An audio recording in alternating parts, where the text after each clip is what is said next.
Listen, wallahi, don't listen to me, man. You know me, maybe you think, bro, what's wrong with this brother? I'm telling you, Allah is speaking. Hadith Qudsi. Your prophet is conveying the message. Allah says, oh my slaves. Who's he talking to? He's talking to you and I. Allah says, oh my slaves, every one of you is naked except whom I clothe.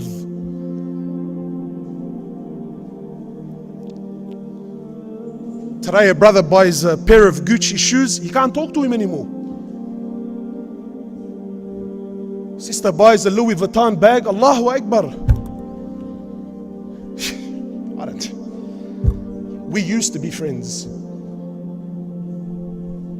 Allah says, every one of you is naked except whom I clothe. Where did this pride and arrogance come from?